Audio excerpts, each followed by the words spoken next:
Bueno, gracias por sumarse a este primer conversatorio, Guadrón itinerante y compasivo.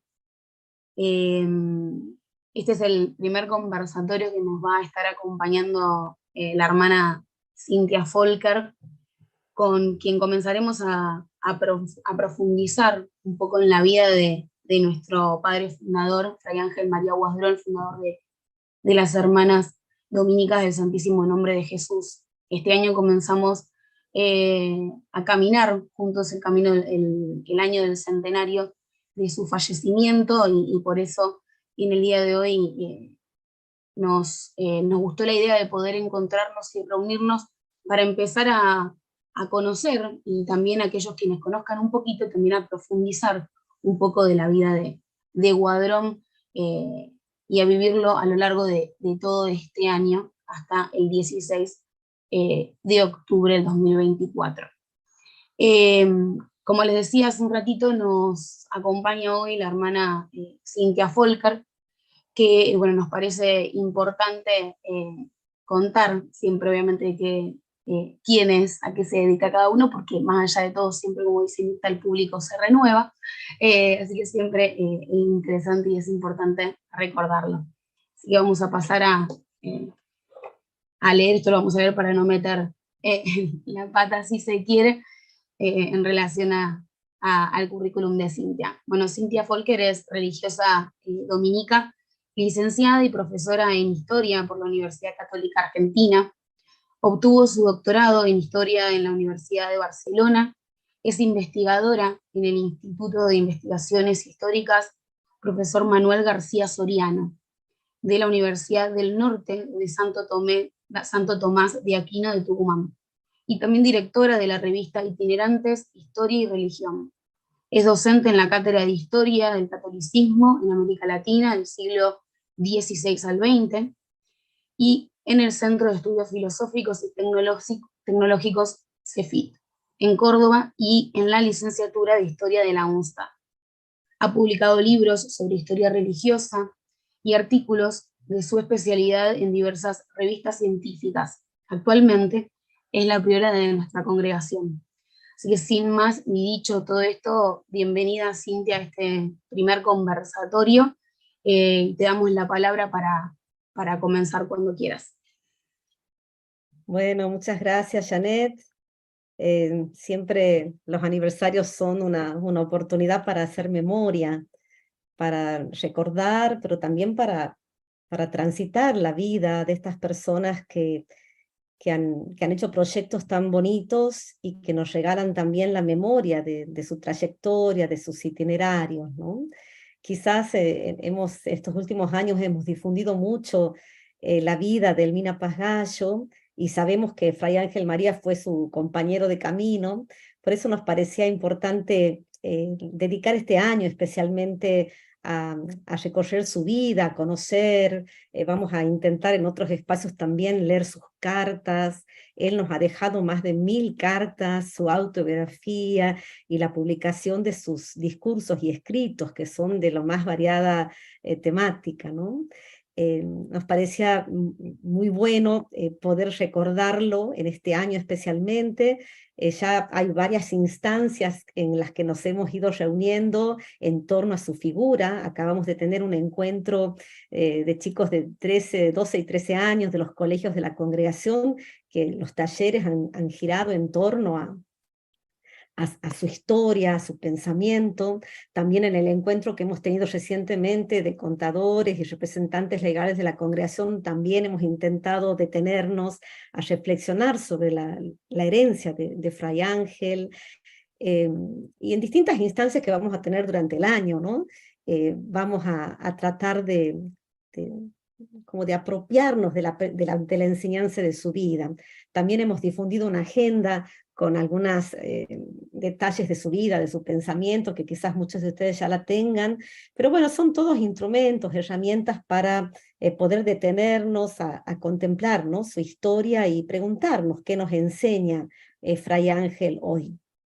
Yo les traje algunas fotos porque me parece que para el acceder a la vida de una persona, su rostro también, ¿no? Nos dice mucho. Fíjense, la primera foto a la izquierda es Boadrón joven, quizás alrededor de 1870, ¿no? Es el joven Boadrón cerca de los 25 o 30 años. Y después a la derecha tenemos ya el Boadrón maduro, el Boadrón que ha transitado bastante tiempo, quizás no tenemos la data exacta, pero podría ser cerca de los 50 años, ¿no? Eh, Siempre una mirada transparente, tenía ojos claros y se lo describe como de una mirada muy profunda, ¿no? Como un hombre muy contemplativo. Acá a la izquierda tenemos a Boadrón con ropa de viaje, porque hizo muchos viajes transatlánticos y había que viajar con algo más oscuro para no ensuciarse tanto en los barcos. Y a la derecha el Boadrón conferencista, el Boadrón eh, predicador, que recorrió Argentina dando conferencias, que se convirtió en un hombre público, ¿no? Y por ser un hombre público también libró unas cuantas batallas y debates, ¿no? Y acá a la izquierda el Boadrón pintado por Butler, otro fraile dominico argentino a quien él apoyó mucho en su dedicación al arte, y este cuadro se conserva en el hall del Colegio Santa Rosa. Y a la derecha un Boadrón dibujado por un dibujante del diario La Gaceta de Tucumán, ¿no? Cuando hubo algún aniversario también de su vida, se lo recordó así, ¿no? Por eso estas fotos que muestran distintas facetas de Boadrón nos hablan de que la vida de una persona no tiene una sola cara, hay muchos rostros que tuvo Boadrón, muchas maneras de manifestarse. Él fue un predicador rural en la zona del campo de Francia, fue también un intelectual, un gran viajero que recorrió Europa y recorrió Argentina en todos sus rincones.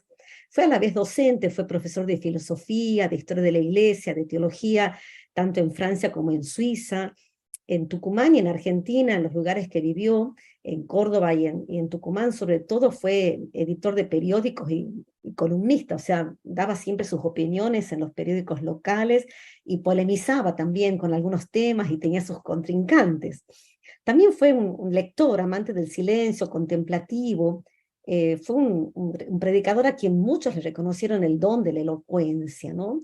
Y a la vez fue un gestor de proyectos sociales que no tuvo ningún problema en guardar sus libros durante la epidemia de cólera y dedicarse a recoger huérfanos, ¿no? A buscar ayuda para los que se estaban muriendo por la enfermedad. Sabemos a un Boadrón que es polifacético, que tiene muchas vertientes de su personalidad, y esta tarde vamos a intentar detenernos en alguna de ellas, no en todas, porque al ser una persona tan rica y con tantas miradas que podemos abordarlo, me parecía priorizar algunas por lo menos, ¿no? Acá tenemos a Boadrón con las hermanas dominicas en el tiempo de la fundación, ¿no? Él fue el formador, el maestro de novicios, el compañero de camino de cada una de ellas, ¿no? Y acá el Boadrón que acogió a los huérfanos en la epidemia del cólera. Esta es quizás una de las fotos más antiguas que tenemos de uno de los orfanatos que él ayudó a organizar, ¿no? Y se desvivió también por estos niños. Y acá lo tenemos a Boadrón con alumnas del Colegio Santa Rosa, ya con un proyecto educativo definido para la mujer en Tucumán, que después también se difunde este proyecto educativo para las mujeres en distintos puntos del país, ¿no? Bueno, acá Boadrón con toda la solemnidad del aniversario de uno de los colegios nuestros, y acá Boadrón con la asociación Beata Imelda, que era un grupo de mujeres que se dedicaba a dar catequesis a niños pobres, pero también a buscar soluciones a los problemas de salud y a los problemas de escasez de dinero de muchas familias, ¿no? Ya lo vemos a Boadrón ya en la ancianidad, ya mayor, que sigue colaborando con estas mujeres que se dedican a solucionar, a buscar soluciones para los problemas de los más pobres. ¿Sí? Y acá lo vemos a Boadrón con un grupo quizás de la élite tucumana, intelectual, eclesial, política, cuando le hacen un homenaje, cuando él cumple 50 años de vida sacerdotal, ¿no? Habría que identificar a cada uno de los personajes, pero acá está Ernesto Padilla, que fue gobernador de Tucumán, un intelectual también político, tucumano de mucho reconocimiento por su obra, y lo vemos a Guadrón sentado con quizás la gente más importante de la ciudad, ¿no? Acá también Guadrón, en los capítulos generales que viajó varias veces a Europa para participar, con gente de todas partes del mundo, en el capítulo en Viena, los delegados de cada provincia dominicana también lo conectó con el mundo entero en estas asambleas internacionales. Y nuevamente Guadrón, ya también mayor, sentado con la asociación Beata Imelda, que era una asociación de Tucumán dedicada a obras de caridad, a preocupación por los más pobres de la ciudad, ¿no?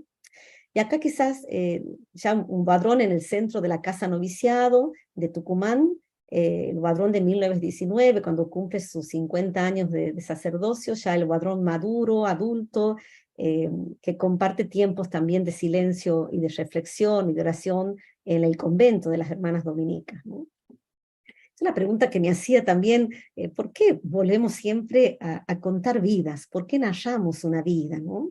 Y sabemos que la historia de una persona nos puede permitir comprender un momento histórico, pero también indagar en la vida de alguien nos permite entrar en su subjetividad, en sus emociones, en sus sentimientos, ¿no?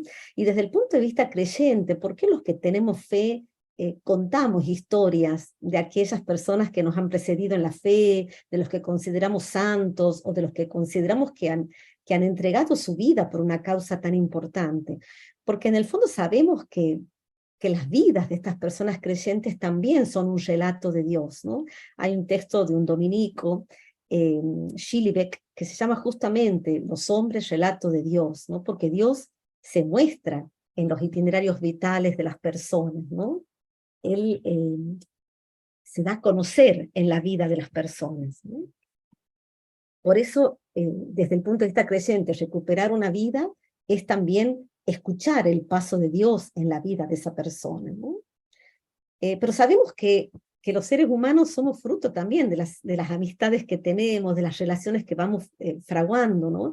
Entonces también las personas con las que él interactuó influyeron en sus decisiones, en el perfil que fue tomando su vida, ¿no? Sabemos que los vínculos con nosotros nos impregnan, ejercen sobre nosotros influencia, y vivimos transformaciones también por las relaciones que tenemos y que profundizamos, ¿no?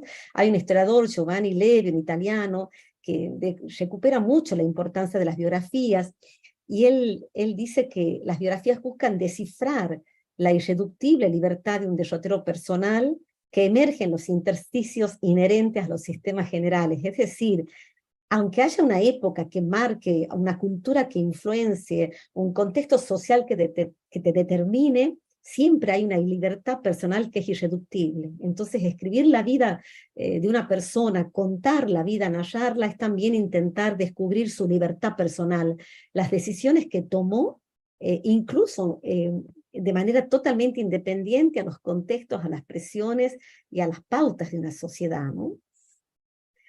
Por eso también otra especialista en biografías, acá en Argentina, Paula Bruno, dice que nos advierte cuando intentamos hacer una biografía, es que las biografías no son lineales, y que no necesariamente son coherentes, porque nuestras vidas no son lineales, y nuestras vidas están hechas de muchas bifurcaciones también, ¿no? Y creo que es importante cuando contemos y narremos la vida de Guadrón como la de cualquier otra persona que nos ha precedido, descubrir también las rupturas, los quiebres, las discontinuidades, las contradicciones, sus incertidumbres, porque nuestras existencias son así, y las de los santos también son así. No podemos contar una vida lineal que no haya tenido ninguna crisis, ninguna ruptura, que no haya vivido por ninguna incertidumbre, ¿no? Y a veces tendemos, cuando hablamos de las vidas de quienes han hecho cosas importantes, tendemos a hacer caricatura de esas vidas, es decir, nunca tuvo una crisis, siempre fue perfecto, siempre fue una línea recta, ¿no? Y así nos engañamos, ¿no? Porque toda vida humana está hecha de rupturas, de incertidumbres, de crisis, de contradicciones, ¿no? Por eso es importante estos presupuestos a la hora de pensar y narrar una vida, ¿no?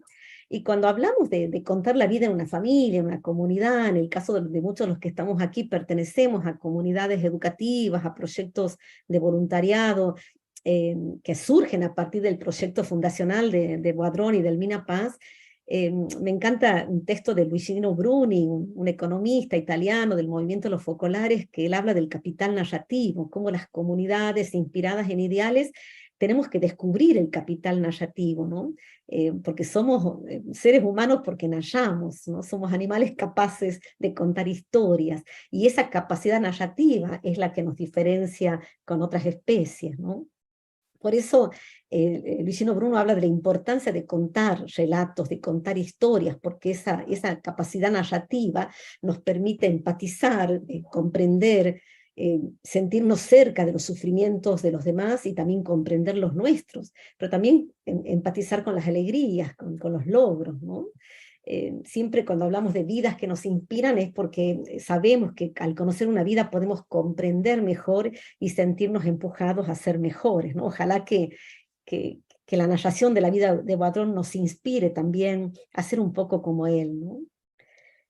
Dice Luigino Bruno que si no logramos transformar las experiencias en relato, los hechos permanecen mudos. O sea, es tan importante que desarrollemos la capacidad de narrar para que las experiencias y los acontecimientos nos hablen, ¿no? Nos digan, nos enseñen, ¿no? Y qué importante es en este momento reflexionar y darnos cuenta del rol social y comunitario que tienen los relatos, ¿no? Es un capital inmaterial, dice Luigino Bruno, es no medible, hablamos de un capital simbólico, un capital narrativo, ¿no? Bueno, y de Fray Ángel, lo primero que descubrí cuando analicé en los archivos de Montmoreau, del lugar donde él nació, es que su nombre de pila era Jean Adrien, que su familia le llamaba con el apodo de Pablo, y que al ingresar a la orden dominicana asumió el nombre de Fray Ángel. O sea, tenemos ya 3 nombres en su origen, ¿no? Acá está el acta de nacimiento de él, Jean Adrien Boadrón, que nació el 10 de enero de 1845. La familia de Boadrón era una familia de escasos recursos. Su papá era cartero rural, su mamá fue una ama de casa. Ellos tuvieron 7 hijos, pero 4 fallecieron a temprana edad. Eso era muy común para la Francia de mediados del siglo XIX. Las condiciones de salud no eran buenas, y menos en los pueblos del interior. Entonces, de los 3 hijos que crecieron, Boadrón fue uno de ellos, ¿no? El segundo, el mayor, ¿no? Después vivió también Pierre, que murió en la guerra franco-prusiana en los años 70, y su hermana Menette Pollen, que es la que se casó con un pariente, se ve, porque el apellido también era Boadrón, y es la única que tuvo descendencia de esa familia, ¿no? Boadrón nos ha regalado una autobiografía y más de 1000 cartas que se conservan en el archivo de las Hermanas Dominicas de Tucumán, y en esa autobiografía él va contando todo el relato de su historia familiar, personal, de los viajes, de sus vicisitudes, de los momentos difíciles y también de los momentos de profunda alegría. Por eso cuando hacemos la narración y el relato y la biografía de Boadrón, tenemos como un archivo enorme para investigar, para buscarlo, para bucear en sus escritos, ¿no? Esta es una foto aérea del pueblito donde él nació, Montmoreau. Es un pueblo que todavía permanece así, con esa estructura medieval. La parte moderna está más hacia afuera. Y bueno, ahí tuve la alegría de poder trabajar en esos archivos locales y poder reconstruir los nacimientos y las defunciones de toda su familia. Por eso es que pudimos reconstruir la cantidad de hermanos y quién era su padre, ¿no? Mientras él creció, se movió en este territorio francés, ¿no? Fíjense acá en la zona de la provincia de Charente, ahí nació, ahí, cerca de Angoulême, de la provincia de la capital, está Montmoreau. Después creció y estudió en Cognac, en el seminario de Cognac hizo el secundario, y ya después cuando ingresa a la orden, ingresa en Lyon, y después es misionero en la zona rural de Poitiers, y profesor luego en Carpentras, que ya es en la zona del sur de Francia. Ese sería el escenario francés donde se movió Boadrón hasta que llega a Buenos Aires. Bueno, algunas imágenes de este pueblo que es muy, muy bonito. Esta es la escuela donde él estudió, y él mismo lo cuenta en su autobiografía, ¿no? De la escuela de enseñanza de Montmoreau pasé a estudiar latín y griego en casa y bajo la dirección del cura de Juniac, pueblito situado más o menos a 6 kilómetros de Montmorón, ¿no? Él te va guiando en su biografía. Y esta es la parroquia de Juñac, donde él también fue a tomar clases con el cura párroco de allí, ahí fue a aprender latín, y él mismo en su autobiografía cuenta que el cura era bastante violento y que tenía este axioma español, ¿no? La letra con sangre entra, así que debe haber sido una etapa bastante dura de aprendizaje con el cura de Juñac, ¿no? Cuando él está haciendo su seminario, en su escuela secundaria, en el seminario de Cognac, con los padres, evidentemente con mucho esfuerzo lo envían ahí, porque era el hijo varón mayor, quizás el único que iba a poder estudiar, con la esperanza de que se haga sacerdote, o sea, para una familia de escasos recursos de la zona de una pequeña aldea de Francia, tener un hijo sacerdote era quizás una esperanza de crecimiento, de familiar, de progreso social y económico para la familia. Pero en esa escuela secundaria él conoce a un dominico, el padre Mateo Lecomte, que queda él como muy impactado por la predicación, y después, terminado el secundario, en vez de continuar con su formación sacerdotal, decide ingresar a la orden de predicadores. Esto va a ser muy importante porque cuando hablamos de los vínculos que nos influyen, de las personas que nos marcan en el camino, para Boisdron conocer a este predicador fue importantísimo en su vida. Y de hecho, el fraile Mateo Lecomte va a ser el que va a fundar, uno de los fundadores de la Escuela Bíblica de Jerusalén, el que va a entrevistarse con León XIII para presentar este proyecto de la Orden Dominicana de establecer una escuela bíblica en Tierra Santa, ¿no? ¿Por qué digo que va a ser importante? Porque Boisdron va a mantener siempre vínculo con Lecomte y después con Lagrange, y va a ser el primer, siendo provincial, es decir, superior de los dominicos en Argentina, va a enviar a los 2 primeros frailes tucumanos a estudiar a Jerusalén a fines del siglo XIX. Eso era algo insólito todavía, ¿no? Y más para gente del interior del país, de Argentina. Pero van a ser esos vínculos que él forjó en su juventud lo que lo abrirán a nuevos rumbos siempre, ¿no? A abrirse a nuevos conocimientos y a enviar a otros frailes a estudiar a la naciente Escuela Bíblica de Jerusalén. Y otro vínculo importante fue Joaquín Berthier. No encontré una foto de él, pero sí este dibujo. Joaquín Berthier va a ser un compañero de noviciado de él y va a ser el fundador de la Universidad Católica en Friburgo, en Suiza. ¿Por qué traigo a colación este vínculo? Porque es una amistad que Boisdron va a tener durante toda su vida, y va a ser Berthier el que lo invita y pide que lo nombren profesor de la Universidad de Friburgo en 1890, motivo por el cual Boisdron se ausenta de Argentina durante 4 años para ser profesor en esa universidad en Suiza. Este es el convento de Lyon donde él ingresa. Aquí hice una pequeña esquemita, ¿no? Estudian en el seminario de Cognac, después en el noviciado de los dominicos, se forma en la casa de estudios de Carpentras, se ordena en Avignon, va de misión a Poitiers, luego es profesor en Carpentras, se dedica a los estudios allí, a la formación, y va a ser a partir de esos años de docencia en Carpentras donde él va a experimentar como un cambio en su vida, ¿no? Y es lo que lo va a decidir a comenzar una itinerancia más grande, ¿no? Hasta ahora había sido una itinerancia local en su país natal, en Francia, pero en un momento de su vida, teniendo 30 años, decide cruzar el Atlántico, ¿no? Y en este sentido, el lema del año boisdroniano le hemos puesto Boisdron itinerante y compasivo, ¿no?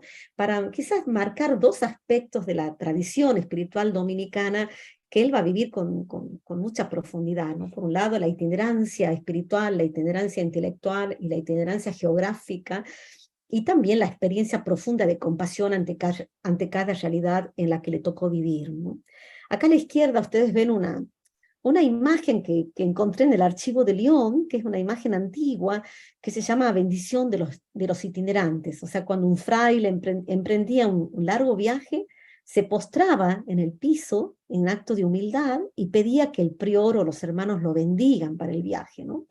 Esa tradición Boisdron también la transmitió a las hermanas en Tucumán, y tenemos una oración antigua de los itinerantes que la rezamos cada vez que alguna hermana tiene un largo viaje, ¿no? Para que le vaya bien en el viaje, para que se sienta bien en el destino nuevo que asuma, ¿no? Es una tradición de la orden muy antigua que Boadrón la vive con mucha profundidad a la itinerancia, ¿no? Y a la derecha yo les puse una imagen que es un dibujo medieval de unos manuscritos de los modos de orar de Santo Domingo, donde los frailes compañeros de Domingo hablaban de que Domingo tenía diversos modos de orar, y había un modo que era orar en el camino, ¿no? Orar en el viaje, mientras se camina y ir contemplando, ¿no?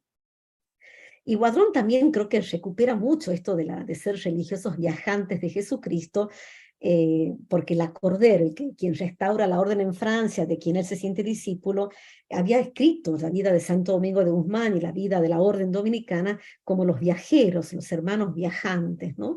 En esta invitación a conocer las lenguas, las culturas y otras religiones, y a abrirse al mundo de la diversidad cultural ya como una intuición medieval, ¿no? Y por eso Lacordaire recoge un relato muy antiguo de la orden de Reginaldo de Orleans, que él está buscando una congregación, una orden religiosa para ingresar, y en Roma le dicen, tienes que ir a verlo a Domingo de Guzmán, porque el lema que él tiene es anuncio y desarraigo, ¿no? Entonces, Reginaldo le gusta esto de ser itinerante, viajante de Jesucristo, e ingresa a la orden de predicadores para vivir el anuncio desde el desarraigo, como una experiencia espiritual profunda, ¿no? Entonces, bueno, Boadrón hizo muchísimos viajes y me parecía importante como hablar de él a partir de estos viajes, ¿no? El primero es en 1876, cuando emprende su viaje desde Francia a Buenos Aires.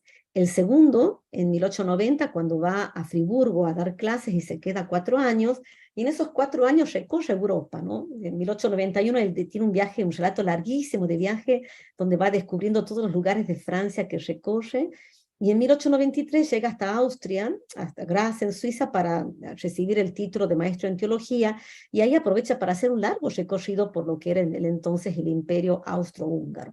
Todos estos relatos de viajes están impregnados de descripciones, de impresiones sobre la diversidad cultural, sobre los cambios de lenguaje, sobre la idiosincrasia de los pueblos. O sea, es una persona que disfruta del viaje y que aprende, que sabe ser observador en el viaje, ¿no?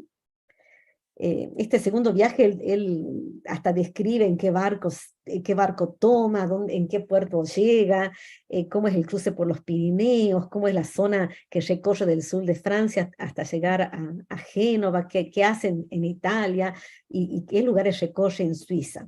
Estos viajes, mientras está en Europa, siempre va a ser recibiendo a frailes de América Latina que llegan para algún capítulo, alguna reunión. Entonces él se suma a estos recorridos de viajeros itinerantes, ¿no? Y después hace un tercer viaje, aún siendo ya delegado al capítulo en Viena, que también aprovecha para hacer otro recorrido. El cuarto viaje es en Gante, en Bélgica, siempre con motivo de capítulos generales, pero fíjense que en esa época, fines del 19, principios del 20, hacer un viaje en barco implicaba mucho tiempo, entonces había que disponerse por lo menos de 3 o 4 meses, ¿no? El quinto viaje es un viaje mucho más largo, porque él llega al capítulo de Viterbo en Italia, pero aprovecha para ir a Palestina y Egipto, porque él ya había enviado frailes para estudiar allí, entonces va a ver cómo van sus estudios y a encontrarse también con sus amigos, ¿no? Con quienes habían organizado l'École Biblique, estos franceses que fueron también tan aventureros como él, ¿no? Y un sexto viaje a otro capítulo general en Holanda en 1913, y también algunas fuentes hablan de un séptimo viaje en 1920, cuando ella es una persona de edad, pero no tenemos relatos que hemos descubierto sobre ese último viaje.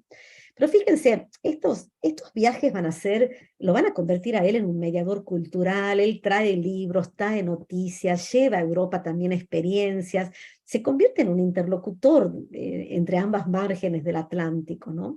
Y de hecho hay muchas cartas donde él les escribe a las hermanas diciendo cómo son las congregaciones religiosas allá, cómo es la vida de oración, cómo son las prácticas devocionales. Él va siempre haciendo como un ida y vuelta de diversas experiencias, y por eso podemos decir que es un explorador cultural, pero a la vez un mediador cultural, ¿no?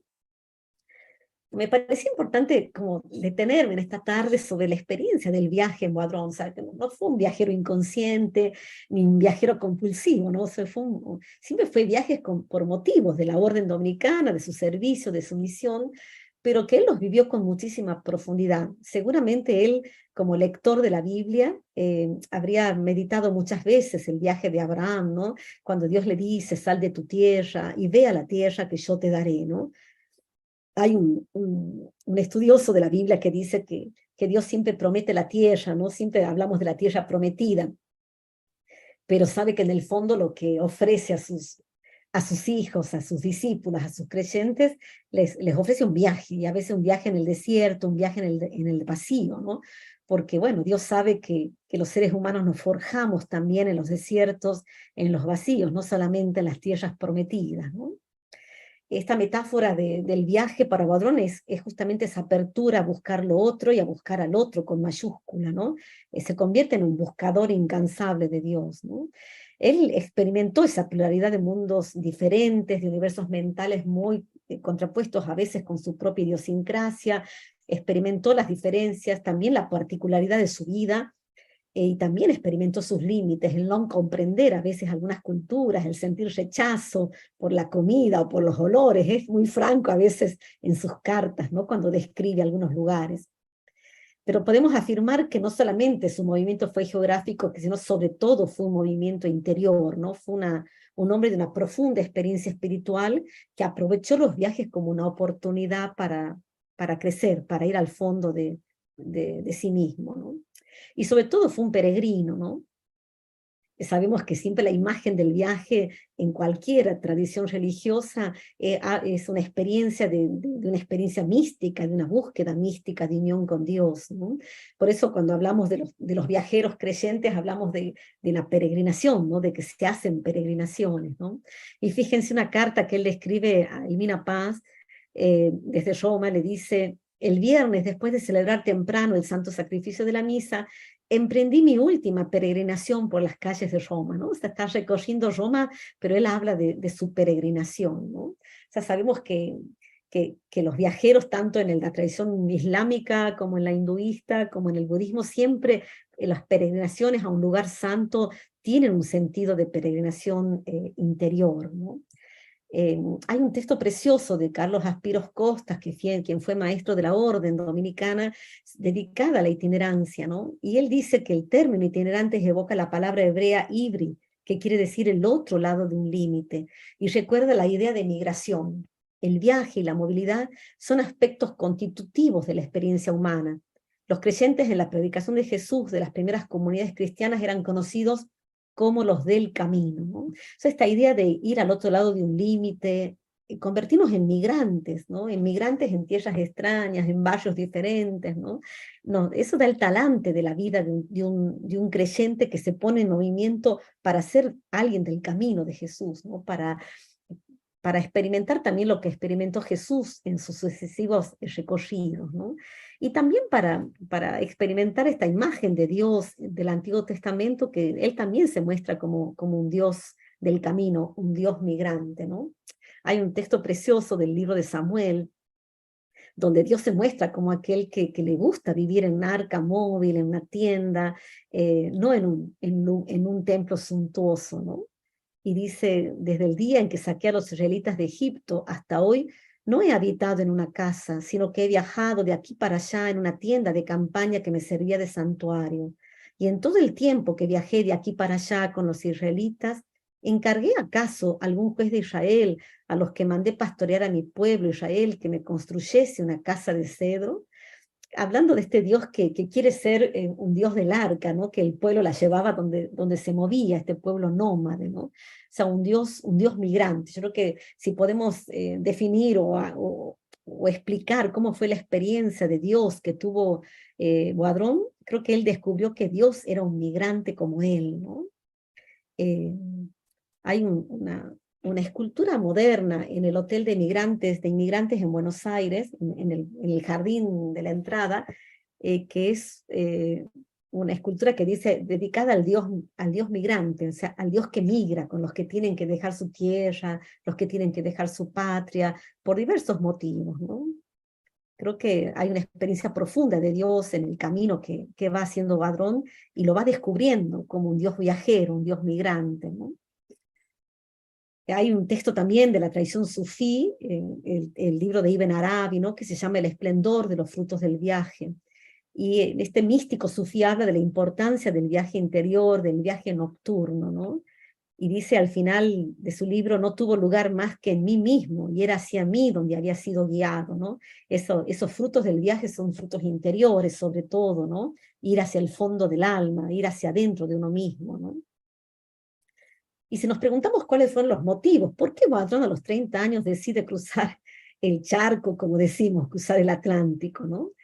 Y él mismo lo cuenta en su autobiografía, ¿no? Él cuenta que había un proceso de mucha transformación en él, y dice, un cambio se había producido en mí, a un periodo de intensa misticidad había sucedido una especie de apasionamiento por la actividad intelectual y científica, algo independiente, demasiado sin duda. Hablaba con algunos hermanos sobre nuestra formación, que me parecía demasiado escolástica y también insuficiente nuestra preparación para la lucha intelectual que llena los tiempos actuales. Bueno, un primer motivo es buscar otro horizonte, porque sentía que la orden dominicana en Francia no había podido comprender la renovación del Acorder luego de la Revolución Francesa, y sentía que no se los preparaba intelectualmente en su formación para estar a la altura como él dice, del debate intelectual que ya había a fines del siglo XIX en Europa, ¿no? Entonces él siente que en América puede haber otra experiencia de vida dominicana diferente. Él notaba que los hermanos en la provincia de León habían querido volver y restaurar la orden a un estilo muy, muy medieval, ¿no? Y él sentía que había que prepararse para el mundo contemporáneo, ¿no? Y después hay otro motivo, que es el motivo económico, y ahí él cuenta que su familia era una familia de escasos recursos, que si bien tenían para vivir, necesitaba poder ayudar a su hermana, ¿no? Dicen, su hermano, mi único hermano que podía haberles auxiliado, murió en la guerra de Francia contra Prusia. Mi hermana, hoy casada y con hijos, apenas puede sostener el peso del matrimonio. Por eso, hace 2 o 3 años comencé a pensar y a repensar en venir a América, donde, según me aseguraba gente seria, podría encontrar en nuestros padres el aludido socorro. Lo que es más, un religioso de la provincia argentina que encontré en Francia y con quien hablé hace tiempo me dio seguridad que esto sería fácil en su convento de Córdoba. Es que había estado en Europa el padre Toro buscando frailes jóvenes, y como Francia estaba destruida por la guerra y después lo que significó la anarquía del siglo XIX con las sucesivas revoluciones, había muchísima pobreza. Entonces el padre Toro les decía que si venían a Argentina, el convento de Córdoba, que ya estaba estabilizado, podían ellos ayudar a sus familias que estaban empobrecidas por la guerra desde Argentina, ¿no? Entonces también, fíjense, él viene como otro migrante, como tantos de nuestros antepasados que vinieron para poder ayudar a su familia, para poder sobrevivir, para hacer una gestión económica también, ¿no? De hecho, se conservan cartas de él a su hermana, donde se ve que él pudo enviarles algo de dinero para ayudarla a criar a sus hijos. Eh, y hay una experiencia hermosa que hemos tenido hace unos años, porque sería sobrino, tataranieto de Vadrón, vino a conocer el museo nuestro en Tucumán, ¿no? Y yo le contaba todo esto, ¿no? O sea, quizás algo de la ayuda que este tío, este antepasado, pudo darles, le permitió a esta su hermana criar a esos hijos, ¿no? Entonces vemos cómo los motivos del viaje son diversos, son ideológicos, son intelectuales, son económicos también. Y también, evidentemente, él está en una crisis, ¿no?, profunda, existencial, y él en esa carta que le escribe al responsable de la orden, le dice: mi situación actual es tan intrincada, tan oscura, tan difícil, tan desesperada, que ignoro completamente qué deba hacer y cuál será la salida. Esta carta que él le escribe a José Zambito es preciosa, ¿no?, porque podría ser escrita por cualquiera de nosotros en el siglo XXI, ¿no? ¿Quién no tiene crisis? ¿Quién no tiene momentos de desesperación difíciles, oscuros, que no sabemos cuál será la salida, ¿no? Entonces también me parece que Vadrón sabe manifestarse como una persona vulnerable, que no tiene todo resuelto, que también tiene su oscuridad, sus dudas, sus crisis, y por eso también creo que conocer esta vida, ¿no?, como él mismo la va contando en sus cartas, también nos permite acercarnos a la dimensión más humana de él. Él también ha pasado por momentos de incertidumbre como vivimos nosotros hoy. Entonces es bueno ver a estas personas que han hecho cosas tan grandes y tan buenas y tan fecundas, también descubrirlos en su vulnerabilidad, descubrirnos en su fragilidad, en sus incertidumbres también, que son las nuestras hoy, ¿no? Por ejemplo, uno de los viajes que lo marcó muchísimo a él fue cuando fue a Bélgica, a Gand, a un capítulo general, y ahí se encuentra con que había frailes, 2 frailes obreros que habían decidido ir a trabajar en una mina en Bélgica para experimentar lo que vivían los obreros en su trabajo casi esclavo, ¿no? Y es ahí, en ese viaje, donde él lee y conoce la reciente aprobación de la Rerum Novarum, de la encíclica publicada por León XIII, y también lee los textos de von Ketteler, que era un obispo alemán, que es de algún modo el que empieza a difundir el catolicismo social, ¿no? Por eso cuando él llega a Tucumán también trae esas ideas del catolicismo social, porque también Tucumán vive un proceso industrial con la industria azucarera, donde hay una gran desigualdad, una gran pobreza en el sector obrero, y él es el que promueve, junto con otros jóvenes inquietos de Tucumán, las primeras leyes laborales de Tucumán.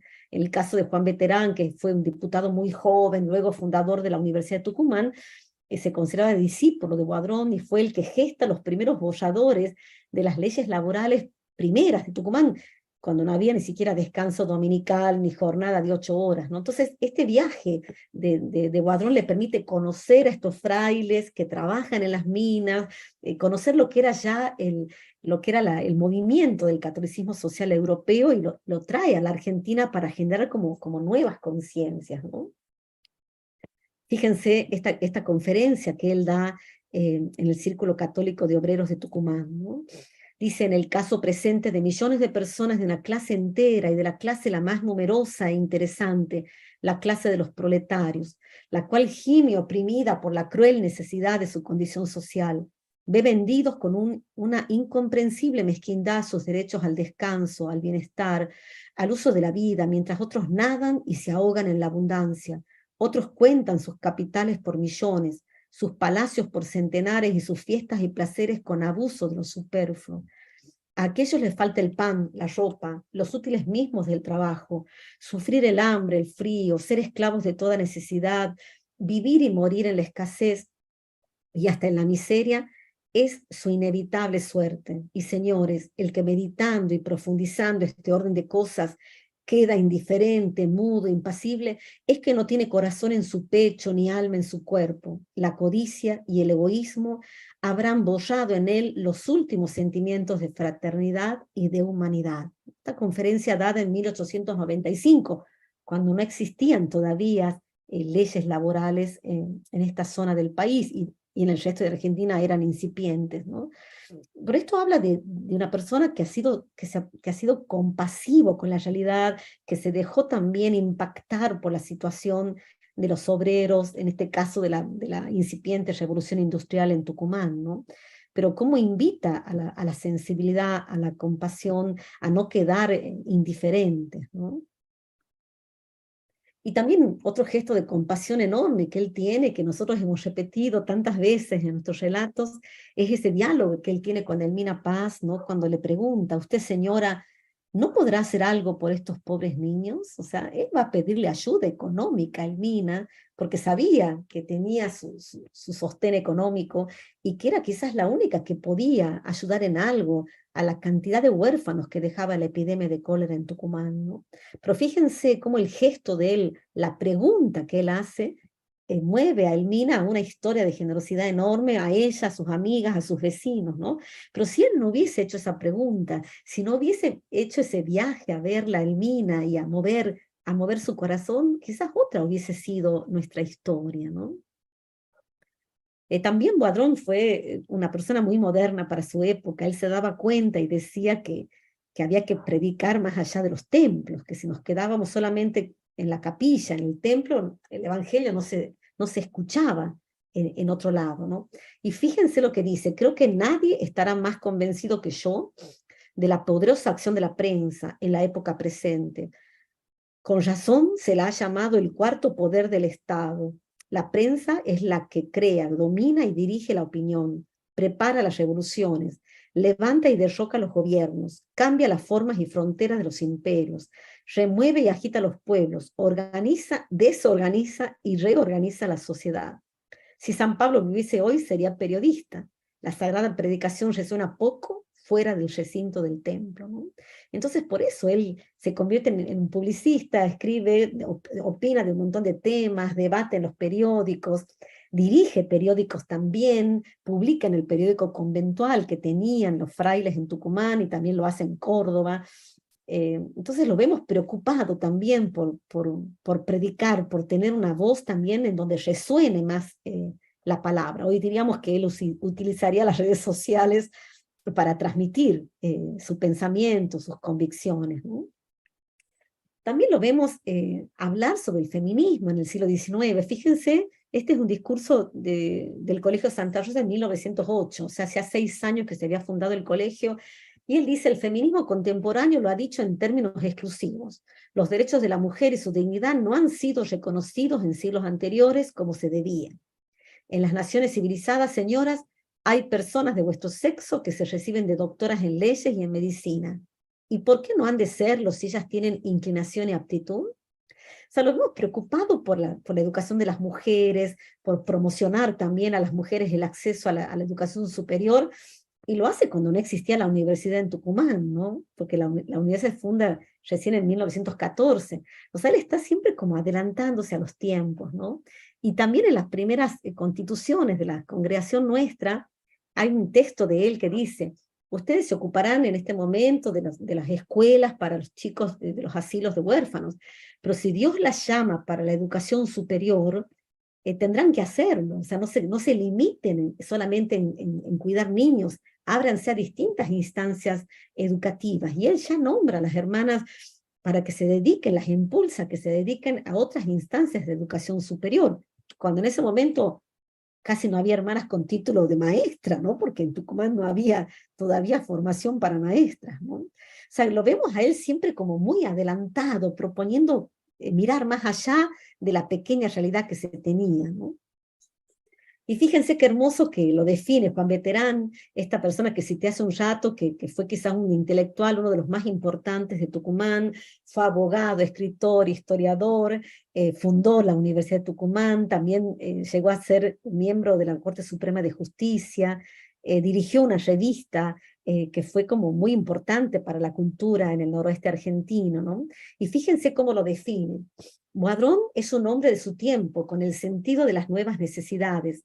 Ha adquirido las condiciones que le eran adecuadas para triunfar en su ministerio. Doctrinario, racionador, tolerante en la forma, sabe que la simpatía es el camino más seguro para el convencimiento y que en nuestro tiempo no se predica a creyentes y devotos. Como Lacordaire, trata de vincular el cristianismo a su siglo, y como él, tiene el culto del amor y de la antigüedad clásica. No trata de persuadir en nombre del dogma o de la fe, sino de la razón, cuyo elogio hemos oído en su boca en el panegírico de Santo Tomás. Su cosecha ha de ser pues óptima, a la inversa de lo que se satisfacen en perorar estéril y abundantemente en nombre de sentimientos que dejan fríos, con ademanes e imprecaciones que corresponden a estados del alma arqueológicos. Pocos predicadores como él han llamado por su nombre las ideas nuevas. Como von Ketteler, el arzobispo de Maguncia, ha escuchado el clamor sordo y murmurante de las plebes desheredadas y ha dicho: el orden social debe reformarse. Es inadmisible la desigualdad monstruosa de las condiciones en cuanto a la posesión de fortuna, de los bienes y bienestar de este mundo, ¿no? Bueno, Juan Beterán lo define como un interlocutor válido para esta generación que se llamó en Tucumán, en el noroeste, la generación del centenario, ¿no? Encontraron por primera vez un sacerdote que les hablaba racionalmente, ¿no? No desde el dogma y desde la imposición dogmática, ¿no? Por eso en este 50 aniversario del sacerdote, muchos de estos intelectuales le ofrecen como regalo la publicación de sus discursos y escritos, y está dedicada por Ernesto Padilla, Juan Beterán y Alberto Ruyés, quizás de los jóvenes más prominentes de la ciudad de esa época, ¿no? Ellos han sido sus interlocutores, sus discípulos, quienes le publican sus escritos porque consideran que era muy valioso conservar en forma de libro tanta enseñanza que este fraile les había transmitido, ¿no? Y también entre sus interlocutoras está Elmina Paz y Catalina Zavalía, de quien conservamos muchas cartas. Todas las cartas que él escribió a las hermanas, que son más de 1000, quizás con las que más mantiene correspondencia es con Elmina y con Catalina, su compañera, la primera compañera de Elmina Paz. Y seguramente ellas también forjaron la personalidad de Boadrón, porque él era mucho más joven que ellas, ¿no? Y seguramente él encuentra en ellas un soporte importante también en su vida, por lo que en las cartas él mismo transmite. A veces es él el que les pide consejo, también les confidencia sus angustias, sus momentos difíciles. Ellas ejercen también con él una suerte de maternidad espiritual, ¿no? Y fíjense cómo él se define a sí mismo al final de su vida. Dice: por necesidad que se impone la misión del sacerdote, fui llevado a tomar parte en el inacabable conflicto que traen las cuestiones de fe y ciencia, de religión y política, de moralidad y sociabilidad.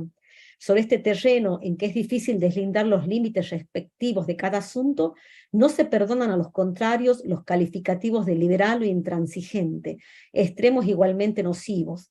La intransigencia creando antipatía y alejamiento de la verdad, el liberalismo prestándose a la relajación y a la disolución de los principios de ella, ¿no? Y él cuenta, ¿no?, que para los liberales él era un intransigente, y para los conservadores era un liberal, ¿no? Siempre estando en este limen de lo que era, bueno, exponerse en el espacio público, dar su opinión y por lo tanto también tener sus conflictos, ¿no? Hay un hecho que lo pinta él de cuerpo entero, ¿no? Hay un escritor francés, Marguerite, que era del movimiento internacional comunista, preocupado siempre por la cuestión social, la cuestión obrera, promotor del feminismo del siglo XIX, y él da una conferencia en Tucumán y Boadrón lo va a escuchar, ¿no? Y fíjense lo que dice un periódico cuando Boadrón muere. Lejos de él la intransigencia tosuda, hija de la ignorancia, no temía acercarse a los hombres representativos del campo ideológico opuesto al suyo. Cuando visitara esta ciudad Marguerite, el padre Boadrón fue uno de los que se acercó a saludar al escritor francés y fue criticado por ello. O sea, los católicos lo critican por haberse acercado a un comunista, ¿no? Escribió palabras de elogio al escritor francés afirmando que sus escritos refrescan e iluminan las cuestiones que preocupan nuestra mentalidad moderna y demuestran su independencia del sectarismo parcial y odioso que está de moda en nuestros días. O sea, él no tiene problema de alabar a un escritor de una mentalidad opuesta a la suya porque considera que lo que dice es valioso, ¿no? Y por supuesto no faltaron también en la prensa quienes lo criticaron por eso, ¿no? Bueno, para ir concluyendo, me parecía importante quizás algún esbozo del camino espiritual de Boadrón, aunque lo vamos a profundizar en otros próximos conversatorios, pero de las cartas de Boadrón que se conservan, hay algunas que hablan de cómo él va experimentando su camino espiritual, ¿no? Fíjense este consejo a Elmina Paz: busque a Dios con más recogimiento, humildad, confianza y amor y lo hallará en sí misma. Él quiere siempre perdonar y auxiliar, porque su misericordia es sin límite. Quizás él experimentó en su propia vida la gran misericordia de Dios y fue un predicador de la misericordia, ¿no? Mi hija en el Señor, mire el auxilio de Dios, cuente con ese auxilio, descanse siempre en Él y hallará fuerza para todo, ¿no? Aquel que había vivido tantas situaciones difíciles en sus viajes, en los conflictos que le tocó vivir, en la incomprensión que sufrió, él predica la confianza en el auxilio y enseña a otros a descansar en Dios, ¿no? Y cuando en esos eternos viajes que realizó, le escribe a la hermana Benjamina Méndez, ¿no? La inmensidad del océano nos recuerda la infinita grandeza de nuestro Dios y de sus recompensas eternas, ¿no? Trabajemos por él. O sea, capacidad contemplativa de un Dios presente también en la inmensidad de un océano, ¿no?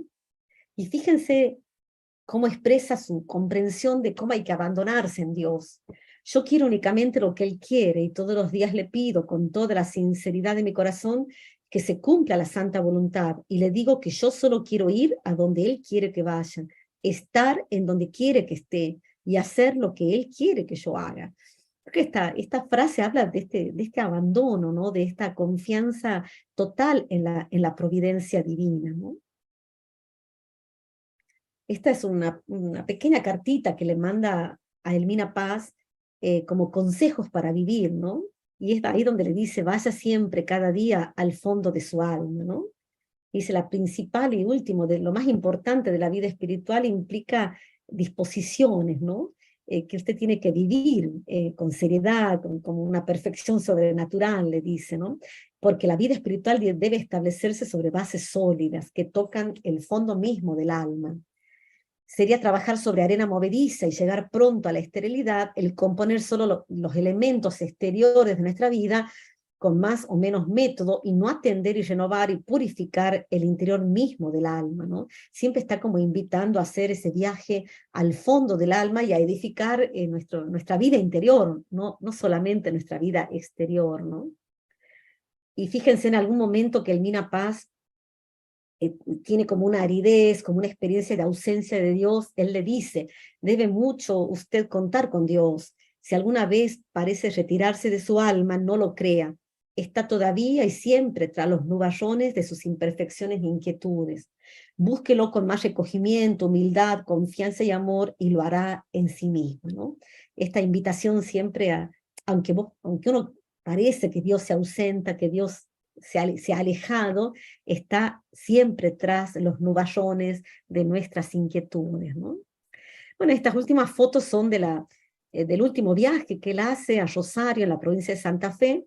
Fíjense, los que están de Rosario están por inaugurar este precioso claustro, el colegio de Rosario, que es uno de los, bueno, es el más bonito de nuestra congregación, y es el último viaje que él hace para participar de esta inauguración, de lo que fue un proyecto tan querido, ¿no?, para la congregación. Ahí están en los momentos de la fiesta de inauguración con todas las hermanas, y acá está con la señora Clara Alberti de Correa, que era la gran benefactora que hizo esta obra. Fíjense, la foto dice septiembre de 1924, él está ya muy anciano y él muere al mes siguiente, ¿no? Así que se trata del último viaje. Bueno, y al final, para compartir un poco la experiencia que yo voy teniendo estos años en que, bueno, recorro su vida, leo sus cartas, transcribo sus autobiografías.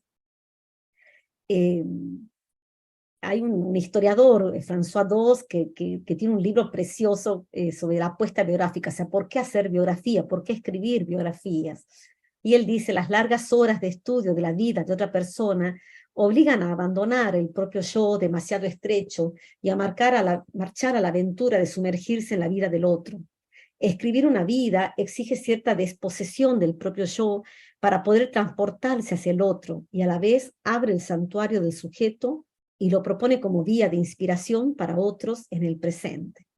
Bueno, creo que de esto se trata cuando hacemos la narración de la vida de otra persona, ¿no? Olvidarnos un poco de nosotros mismos, sumergirnos en la vida del otro para que sea inspiración, ¿no?, para nuestro presente. Bueno, creo que estamos en horario. Me parecía simplemente como una introducción a su biografía, a sus viajes, algunos aspectos de su vida, y después tendremos otros espacios más, quizás, no sé si en los próximos meses o el año que viene, para quizás profundizar en textos de él, en cartas, en su autobiografía misma, y en otros aspectos de su vida de una persona, bueno, tan rica que no la podemos agotar en una hora. Bueno, muchas gracias, Cintia. Ahí podemos ir reaccionando quizá con aplausos, con el corazón, con esto que festeja. Los saludo, buenas tardes a todos. Tomo la posta que nos dejó Janet desde aquí, desde Tucumán. Y estuve, además de escuchando atentamente lo que nos compartía la hermana Cintia, ahí leyendo algunos comentarios que van llegando por aquí por el chat de Zoom, y también algunos por la transmisión en vivo por YouTube. Este es el momento quizá oportuno para que puedan escribir alguna pregunta o algunos ecos, alguna resonancia que recuperemos en los minutos que nos quedan. Quizá en los próximos 2 minutos, si alguien también quiere pedir la palabra para animarse a abrir el micrófono y a hacer su pregunta o a hacer su comentario. Mientras tanto, yo les voy contando a los que estamos en Zoom que algunos de los comentarios de la transmisión en YouTube. Bueno, valora Marita las cartas como un tesoro para aprender a dialogar con todos y de temas urticantes, usa la palabra, y agradece también.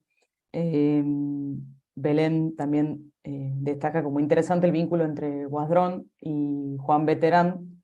Se imagina cuánto incidió en los principios de la universidad. Para mí también fue muy interesante eso, para los que estamos en Tucumán, ¿no? Estos 110 años que cumple la Universidad Nacional de Tucumán el año que viene. Hay varias personas que siguen agradeciendo, y también vamos a leer algo del chat de aquí del Zoom. Tenía un comentario de Teresita Tenti, no lo estoy encontrando ahora, acá está, me lo anoté. Teresita nos decía, excelente, escritos muy valiosos que no han perdido actualidad. Y bueno, esto por ahí me llevaba a pensar en como el Evangelio, ¿no? Que siempre nuevo, siempre nos dice algo bueno, esta buena nueva noticia.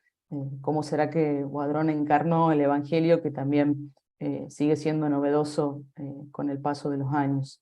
Aquí Carolina en el chat de Zoom nos dice: Dios está siempre detrás de los nubarrones de nuestras inquietudes.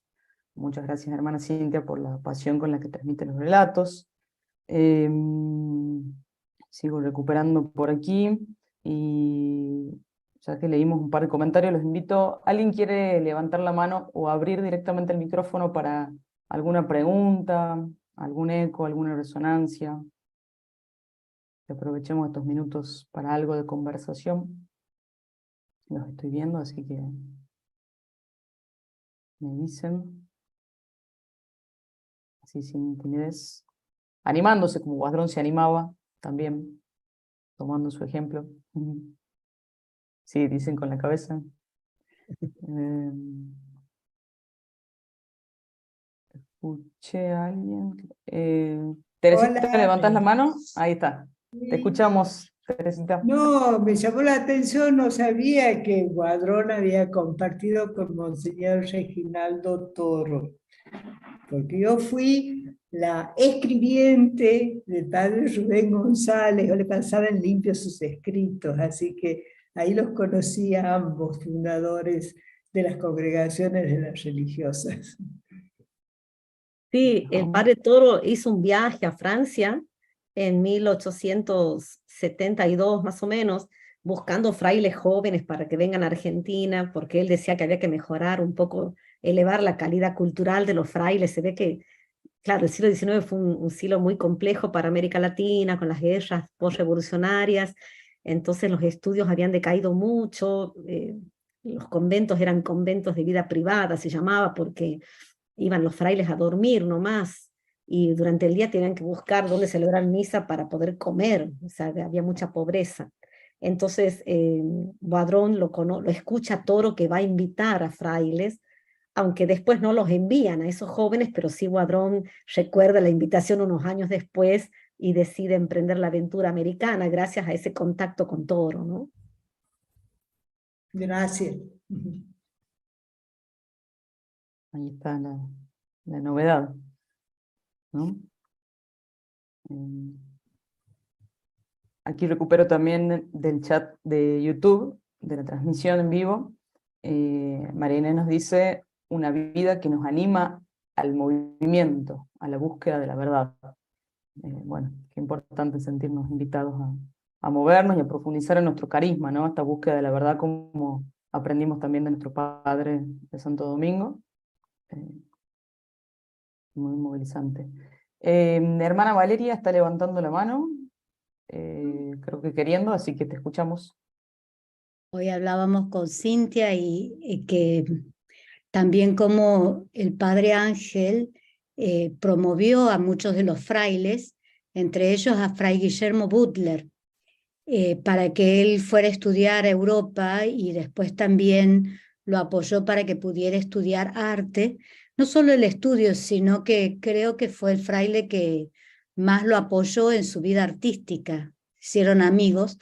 Y gracias a esto nosotros tenemos esta imagen que tanto utilizamos, tanto de la Madre Elmina como del Padre Ángel, pintados, ¿no?, por Fray Guillermo Butler. Entonces vemos como Boadrón alentaba a todos en sus propias capacidades, y también ha generado esto en en la vida y en la diversidad que tenemos en la congregación. Y de hecho, cuando él también, además de promoverlo a Butler, que Butler era este pintor bastante bohemio, que fue a tomar clases a Europa, en los lugares quizás más interesantes, ¿no? Y siempre hay cartas de recomendación de Guadrón, como que lo alienta en esa búsqueda de maestros en la pintura, ¿no? Y en esa misma actitud es que él busca, dicen que va a buscar apoyo en la legislatura de Tucumán para conseguir 2 pasajes para mandar a los primeros frailes a estudiar a Jerusalén, ¿no? Con todo el esfuerzo que implicaba en esa época hacer una carta, ir a buscar, todo tan manual, ¿no? Los pedidos de ayuda económica.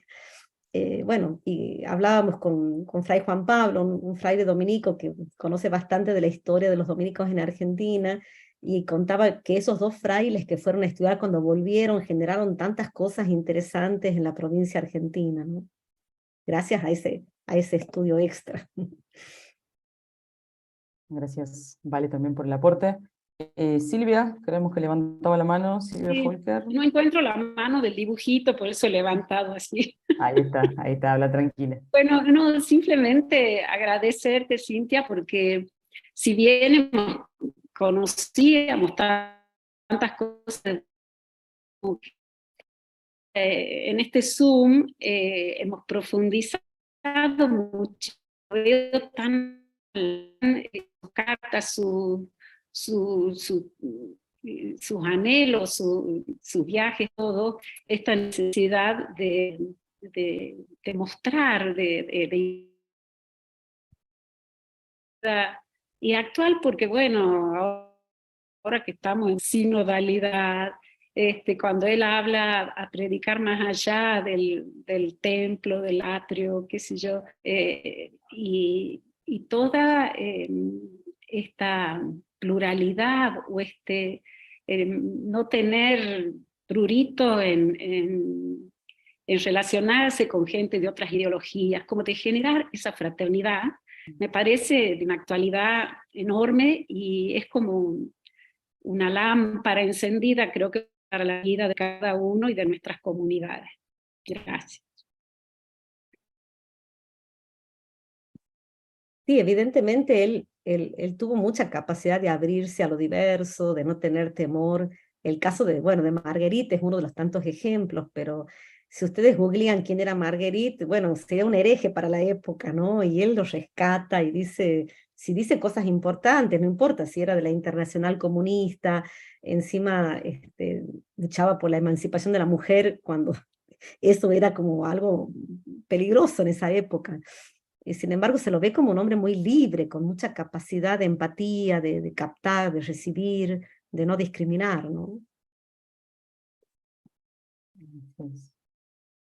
Cuando hablabas de él como migrante, yo me preguntaba también cómo sería recibido hoy, ¿no? Quizá pensando por ahí en los conflictos, en los desafíos de la migración, o quizá incluso cómo nosotros mismos recibiríamos a un extranjero como Guadrón, ¿no? Con tanta novedad y tanto mensaje un poco revolucionario también, si tendríamos la capacidad y la apertura de corazón para recibirlo y acogerlo. Ahí Carolina levanta la mano, si quiere abrir el micrófono. Y vamos Sí, con buenas una de las tardes, últimas. es un gusto escucharla. La verdad que es maravilloso el relato, llega con la pasión con la que transmite. Y mi pregunta es, hermana Cintia, esos manuscritos que mencionó que están en Tucumán, ¿se los puede encontrar en un PDF o algún recurso digital? ¿O están solamente en el colegio? Mira, están siendo transcriptos ahora, bueno, Roxana Aguilar, que anda por ahí, ayudó muchísimo también a transcribir varias cartas, varias de nosotras hemos hecho por turnos ese trabajo, y ahora lo está haciendo Asunción Guillén, que es la secretaria de la congregación, y ella está como acomodando bien todo eso. La idea es que cuando esté transcrito podamos hasta publicar un libro con las cartas, quizás con algunos pies de página para explicar en qué contexto fueron escritas y a quién, pero la idea es que eso se difunda. Las tenemos en un drive por ahora porque estamos corrigiendo algunas palabras que no se entienden. Ustedes han visto cómo es la escritura de Guadrón, pero sí, la idea es publicarlas y que esté al alcance de todos, porque bueno, tienen una gran sabiduría, su autobiografía también, esa también está transcripta, y la idea es poder publicar esos textos con alguna introducción, pero a los que tengan interés les puedo mandar en PDF la autobiografía y algunas cartas que las tenemos, quizás todavía no está la lista entera, pero está a disposición de quienes lo deseen. Ahí Maravilloso, muchas gracias. para complementar, ahora le damos la palabra a la rata, Rosana. Dejé en el chat las páginas de tanto del MINA como de la congregación, que si bien no está todo lo que mencionaba Cintia recién, bueno, lo que se hace fue publicando, está ahí, así que pueden acceder, poner como favorita las páginas, también seguir las cuentas de Facebook y de Instagram, y ahí se va siempre actualizando la información y el material. Rata, Rosana, te escuchamos. Gracias. No, yo solo compartir el fin de semana que estuvimos compartiendo con algunos jóvenes de nuestros colegios del NOA. En un plenario, una de las chicas dijo, muchos de nosotros quizás creemos que conocemos o mencionamos en todo el Mina Boadrón, pero realmente no conocemos mucho, o casi nada, o no sabemos más allá del nombre o de algún dato así muy puntual. Entonces, me parecía muy interesante, ¿no? Esta propuesta y este trabajo que muchas de las hermanas vienen haciendo para ir profundizando y conocer en su vida, más allá de lo biográfico, ¿no? Sino este testimonio más espiritual y esta invitación también a vivir en el hoy, ¿no? Estas propuestas que bueno, que personas como Boadrón, como el Mina, nos siguen inspirando.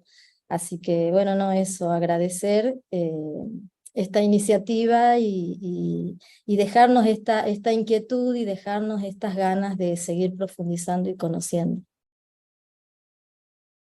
Bueno, ahí en esas páginas que dice el Lourdes, van a encontrar, por ejemplo, la historieta, un video sobre la historieta, que son las primeras publicaciones que hemos hecho de difusión, pero bueno, nos parecía que quizás era el modo más concreto de difundir su vida, ¿no?